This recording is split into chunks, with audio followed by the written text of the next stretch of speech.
ইরানের প্রতিরোধ বলয়ের জন্যই কি আর মধ্যপ্রাচ্যে ঘুরে দাঁড়াতে পারবে না যুক্তরাষ্ট্রের সামরিক ঘাঁটিগুলো?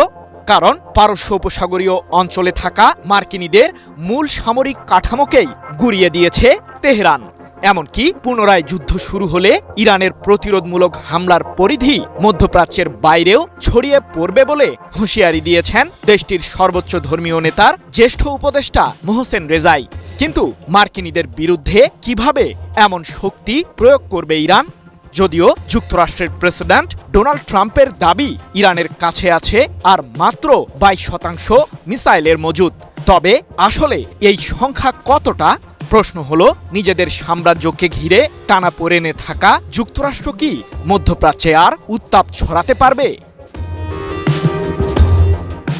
টানা 2 দশকেরও বেশি সময় ধরে মধ্যপ্রাচ্যে বিভিন্ন ধরনের সামরিক অভিযান পরিচালনা করতে বিশেষ একটি ঘাঁটি ব্যবহার করত যুক্তরাষ্ট্র।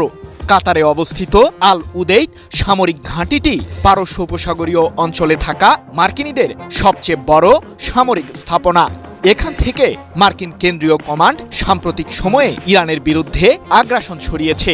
তবে ট্রাম্পের জন্য হতাশার খবর হলো, ইরানের ছোড়া ক্ষেপণাস্ত্র হামলার ফলে পুরোপুরি অকার্যকর হয়ে পড়েছে আল উদেইদ সামরিক ঘাঁটিটি।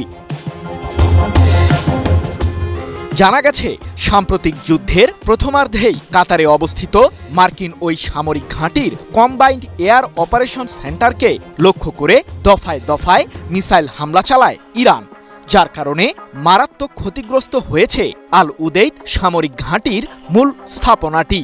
যদিও এই যুদ্ধ শুরুর আগে ইরানের সামরিক শক্তির বিষয়টি টের পেয়েই আল উদেইদ সামরিক ঘাঁটি থেকে নিজেদের সেনাদের অন্যত্র সরিয়ে নেয় যুক্তরাষ্ট্র। আফগানিস্তান, ইরাক, সিরিয়া এবং ইয়েমেনের বিরুদ্ধেও একই ঘাঁটি ব্যবহার করে নিজেদের আগ্রাসী রূপ দেখিয়েছিল মার্কিন কেন্দ্রীয় কমান্ড।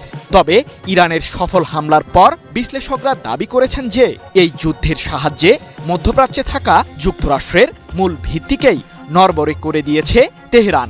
6 জুন এক প্রতিবেদনে বিষয়টি নিশ্চিত করেছে ইরান ভিত্তিক সংবাদ মাধ্যম মেহের নিউজ এজেন্সি।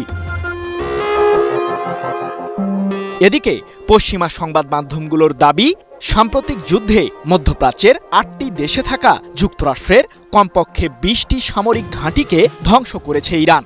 ঠিক এ কারণেই কি এখন ইরানের বিরুদ্ধে বেশি শক্তি প্রয়োগ করতে পারছে না মার্কিন কেন্দ্রীয় কমান্ড?